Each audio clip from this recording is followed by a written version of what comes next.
नमस्कार दोस्तों, हमारे YouTube चैनल में आपका हार्दिक स्वागत है। आज हम पढ़ेंगे एक्सरसाइज 15 कक्षा 10 एक्सरसाइज 15 वर्त की परिधि एवं क्षेत्रफल। सबसे पहले आप जानते हो वर्त में एक तो होती है परिधि, एक होता है वर्त का केंद्र और परिधि, और क्या होती है वर्त में जीवा होती है, और एक होती है त्रिज्या और होता है व्यास। अब देखो वर्त की परिधि का आपके सूत्र होता है 2 पाई आर, जहाँ पे पाई बराबर होता है 3.14 या 22/7। पाई का मान होता है 3.14 या 22/7। वर्त का क्षेत्रफल होता है पाई आर स्क्वायर। शेकेंद्रीय वर्तों का क्षेत्रफल देखो, शेकेंद्रीय वर्त क्या होते हैं? ऐसे दो वर्त जिनका केंद्र तो एक ही हो लेकिन परिधि अलग अलग हो, या हम कह सकते हैं केंद्र एक ही हो और त्रिज्या अलग अलग हो, शेकेंद्रीय वर्त कहलाते हैं। बड़े वर्त की त्रिज्या r1 मान ली, छोटे वर्त की त्रिज्या r2 मान ली। तो बड़े वर्त में से शेकेंद्र का मतलब इस क्षेत्र का क्षेत्रफल ज्ञात करना है यदि हमें, तो बड़े वर्त के क्षेत्रफल में से मैं इस छोटे वर्त का क्षेत्रफल माइनस कर दूं। बड़े वर्त का क्षेत्रफल पाई, बड़े वर्त की त्रिज्या r1 का स्क्वायर माइनस पाई r2 का स्क्वायर, दोनों में से पाई कॉमन आ रहा है, पाई r1 square minus r2 square, ये हो गया सूत्र। अर्धवर्त का क्षेत्रफल, पूर्ण वर्त का क्षेत्रफल पाई आर स्क्वायर होता है, अर्धवर्त का क्षेत्रफल क्या होता है? पाई आर स्क्वायर बट्टा 2। वर्त के चतुर्थांश, चौथा भाग, एक वर्त है इसके 4 भाग कर दिए, तो इस भाग को हम क्या कहते हैं? चतुर्थांश कहते हैं। एक्स अक्ष और वाई अक्ष समतल को 4 भागों में विभाजित करते हैं, प्रत्येक भाग को चतुर्थांश कहते हैं। तो वर्त के लिए भी ये क्या हो गया? एक चतुर्थांश। इस चतुर्थांश का क्षेत्रफल क्या होगा? पूरे वर्त का पाई आर स्क्वायर होता है, 4 भाग है तो पाई आर स्क्वायर बट्टा 4। अर्धवर्त की परिधि, पूरे वर्त की परिधि 2 पाई आर है, अर्धवर्त की परिधि 2 पाई आर बट्टा 2 पाई आर। अर्धवर्त का परिमाप, पूर्ण वर्त की परिधि और परिमाप एक ही होता है, पूर्ण वर्त की परिधि और परिमाप एक ही होता है 2 पाई आर। अब देखो अर्धवर्त का परिमाप क्या होगा? अर्धवर्त का परिमाप होगा, ये है हमारे पास अर्धवर्त। परिमाप का मतलब चारों ओर की माप। यहां से शुरू करना है वापिस यहीं पे। इस भाग को हम कहते हैं त्रिज्या व्यास, और इसको हमने अभी निकाला था अर्धवर्त की परिधि पाई आर, दोनों को जोड़ो, पाई आर प्लस 2r, यही होगा पाई आर प्लस 2r। चाप की लंबाई, वर्त है, वर्त के किसी चाप की लंबाई का सूत्र होता है आपके पाई आर थीटा बट्टा 180। त्रिज्या खंड का क्षेत्रफल, त्रिज्याओं द्वारा जो खंड बनता है, इस त्रिज्या वर्त की त्रिज्याओं द्वारा जो खंड बनता है उस खंड को हम बोलते हैं त्रिज्या खंड। जैसे ये भाग, ये छायांकित भाग, त्रिज्याओं द्वारा जो खंड बनेगा इस खंड को हम बोलेंगे त्रिज्या खंड, और त्रिज्या खंड का क्षेत्रफल होता है पाई आर स्क्वायर थीटा बट्टा 360। लघु वर्तखंड होगा, त्रिज्याओं द्वारा जो खंड बनता है उसको तो हम बोलते हैं, ये तो है त्रिज्या खंड, और ये जीवा और चाप द्वारा जो खंड बनता है वो बनता है वर्तखंड। छोटे भाग को लघु वर्तखंड, बड़े को दीर्घ वर्तखंड। इस वर्तखंड का क्षेत्रफल क्या होगा? पूरा त्रिज्या खंड का क्षेत्रफल क्या है हमारे पास? पाई आर स्क्वायर थीटा बटावा 360 माइनस इस त्रिभुज का क्षेत्रफल। त्रिभुज में देखो, यदि थीटा कोण 90 डिग्री है तो हम क्या लिखते हैं? 1/2 गुणा आधार गुणा ऊंचाई, 1/2 गुणा आधार गुणा ऊंचाई। आधार ऊंचाई समान है, त्रिज्या आर ही है, तो पाई आर स्क्वायर। अब इस थीटा का मान अलग अलग हो सकता है, तो हम इस थीटा की जगह लेंगे साइन थीटा। तो ये सूत्र हो गया पाई आर स्क्वायर थीटा बटा 360 minus 1/2 R square sine theta. लघु वर्त खंड का क्षेत्रफल ज्ञात करना है, तो पूरे वर्त का क्षेत्रफल माइनस दीर्घ वर्तखंड का क्षेत्रफल, वर्त के क्षेत्रफल में से दीर्घ वर्तखंड का क्षेत्रफल हम माइनस करेंगे, लघुवर्तखंड का क्षेत्रफल माइनस करेंगे तो दीर्घवर्तखंड का क्षेत्रफल आ जाएगा। माइनस कौन सा करना है? लघुवर्तखंड का क्षेत्रफल। यदि माइनस कर दिया तो हमारे आएगा दीर्घवर्तखंड का क्षेत्रफल। अब देखो, अब हम पढ़ते हैं घड़ी से संबंधित। एक घड़ी है, इस घड़ी के केंद्र पर 360 डिग्री का कोण बनता है। केंद्र पर पूरा कोण होगा 360। यहाँ पे है 12, 1, 2, 3, इस प्रकार। अब देखो, घड़ी में घंटे मिनट की सुई, मिनट की सुई 1 घंटे में, देखो मिनट की सुई यहाँ है जैसे 12 पे, 1 घंटे में वो क्या करेगी? घूम के और वापस यहीं आएगी। तो मिनट की सुई 1 घंटे में कोण बनाती है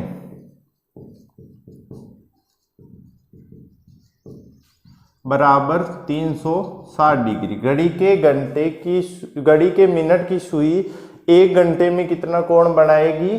60 डिग्री का। मिनट की सुई, अब हम 1 घंटे को क्या लिख सकते हैं? 60 मिनट में कोण बनाती है 360। मिनट की सुई 1 मिनट में कोण बनाएगी 360 बटे 60। मिनट की सुई 1 मिनट में कोण बनाएगी 360 बटे 60, कितना हो गया? 6 डिग्री। ये आपको याद रखना है कि घड़ी के मिनट की सुई 1 मिनट में 6 डिग्री का कोण बनाती है। इसके बीच में देखो 5 लाइन होगी, 1, 2, 3, 4 और 1, 2, 3, 4 और 5। अब देखो, प्रत्येक के बीच में 1-1 मिनट होगा। ये सुई यहाँ पे है, वापिस यहाँ पे पहुंचेगी, तो इसके बीच का कोण कितना आएगा हमारे पास? 6 डिग्री। इसी प्रकार 5 भाग हैं तो 6 × 5 टोटल कोण कितना हो जाएगा? ये 30 डिग्री। तो घड़ी के मिनट की सुई 5 मिनट में, मतलब 12 से 1 पर पहुंचने में कितना समय लेती है? कितना कोण बनाती है? 30 डिग्री का कोण बनाती है। और घड़ी के घंटे की सुई, घड़ी के घंटे की सुई 1 घंटे में कोण बनाती है, 1 घंटे में कोण बनाती है बराबर 1 घंटे में कितना कोण बनाएगी? 30 डिग्री का। अभी हमने देखा था कितने का कोण हो जाएगा? 30 डिग्री का। घड़ी के घंटे की सुई 1 मिनट में कितना कोण बनाए? 60 मिनट में कितना कोण बनाएगी? 30 डिग्री का। अब की बार हम बात कर रहे हैं, यहाँ पे तो हम मिनट की सुई की बात कर रहे थे, अब हम बात कर रहे हैं घड़ी के घंटे की सुई की। 60 मिनट में कोण बनाएगी, 1 मिनट में कितना बनाएगी? 30 बट्टा 60 बराबर 1/2 डिग्री। आपको 2 लाइन याद रखनी है। कौन सी रखनी है? एक तो ये याद रखनी है कि घड़ी के मिनट की सुई, घड़ी के मिनट की सुई 1 मिनट में 6 डिग्री का कोण बनाती है। घड़ी के मिनट की सुई 1 मिनट में 6 डिग्री का कोण बनाती है। घड़ी के घंटे की सुई 1 मिनट में आधा डिग्री का कोण बनाती है। यहाँ पे हम बात कर रहे हैं घंटे की सुई की, और यहाँ पे हम बात करेंगे मिनट की सुई की। इस प्रश्नावली में यही सूत्र है ज्यादातर काम में आने में। और इनमें भी देखो सबसे ज्यादा 1, 2 और 3, इसमें एक सूत्र और होगा। यदि हमें चाप की लंबाई दी हो और त्रिज्या खंड का क्षेत्रफल ज्ञात करना हो तो 1/2 गुणा LR होगा।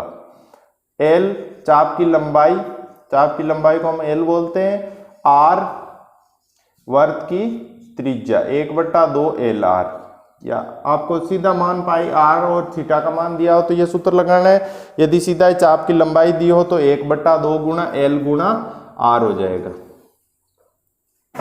प्रश्न संख्या 1 देखो, एक वर्त की त्रिज्या को हम बोलते हैं रेडियस, R बराबर 3.5 सेमी। वर्त की परिधि ज्ञात करना है तो वर्त की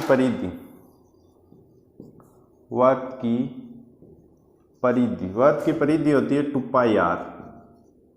2 का मान 2, पाई का मान 22/7, R का मान 3.5, 7 का भाग 0.5, 7 × 35। 0.5 को 2 से गुणा करो। देखो 2 से गुणा करोगे 0.5 को, पॉइंट हटाया नीचे 10, 5 का भाग 10 में 2 बार, 2 से 2 कैंसिल, तो 2 को 0.5 से गुणा करोगे तो कितना हो जाएगा 1। 0.5 का मतलब 1/2। 1/2 को 2 से गुणा करोगे तो 1 इंटू 22 बराबर 22। इकाई क्या आएगी सेमी। परिधि आ गई। अब हमें क्षेत्रफल ज्ञात करना है तो वर्त का क्षेत्रफल बराबर पाई आर स्क्वायर। पाई का मान 22/7, आर का मान 3.5 इंटू 3.5। 3.5 से भाग गया कितनी बार 0.5 बार। 0.5 को आप 22 से गुणा करोगे तो कितना हो जाएगा 11। 0.5 का मतलब वही 1/2, 2 का भाग 11 बार। 11 इंटू 3.5। 11 से किसी भी संख्या को गुणा करना है तो पहली संख्या लिख दी, इकाई का अंतिम अंक, बीच में इन दोनों को जोड़ के एक के बाद में पॉइंट, एक के बाद में पॉइंट। 38.50 सेंटीमीटर स्क्वायर या वर्ग सेमी, क्योंकि क्षेत्रफल की इकाई हमेशा सेंटीमीटर स्क्वायर या वर्ग सेमी होती है, मतलब इकाई का स्क्वायर होता है। प्रश्न संख्या 2 देखो, वर्ग की परिधि और क्षेत्रफल ज्ञात करना है। परिधि बराबर 44 मीटर। वर्ग की परिधि क्या होती है 2 पाई आर बराबर 44। 2 का मान 2, पाई का मान 22/7 इंटू आर बराबर 44। आर बराबर कितना हो जाएगा 44 इंटू 7 ऊपर और 2 नीचे हर में और 22 भी हर में। अंश में वो संख्या हर में चली जाएगी, हर एक वाली संख्या अंश में। 22 दूनी 44। आर बराबर कितनी आ गई हमारे पास 7 मीटर। हमें ज्ञात क्या करना है क्षेत्रफल। वर्त का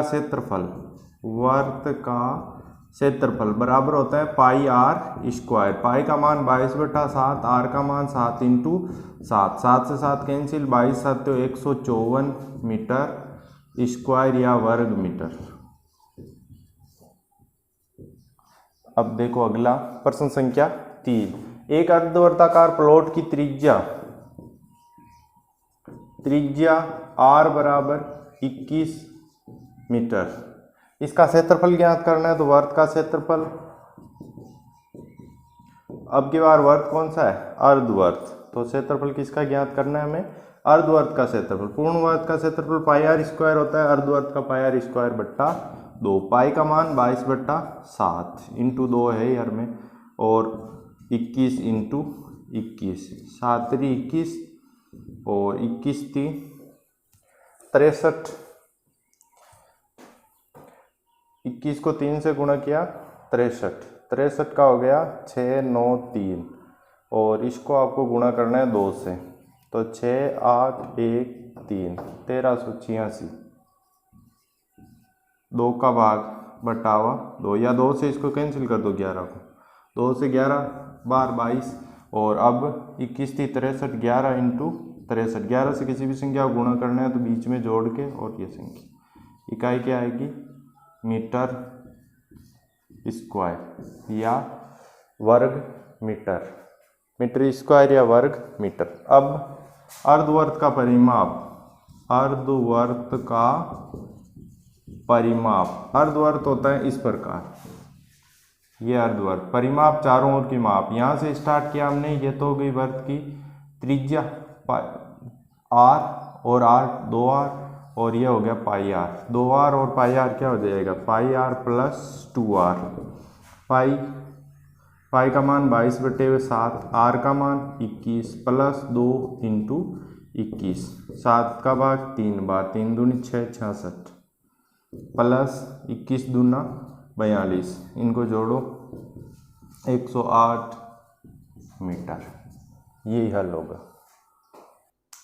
प्रश्न संख्या 4। 100 चक्कर में एक स्कूटर का पहिया 88 मीटर की दूरी तय करता है। पहिए की त्रिज्या ज्ञात कीजिए। चूंकि माना पहिए की त्रिज्या, सबसे पहले तो मानेंगे, माना पहिए की त्रिज्या हमने मान ली कि आर है, आर मीटर है। पहिए की त्रिज्या आर मीटर। पहिए द्वारा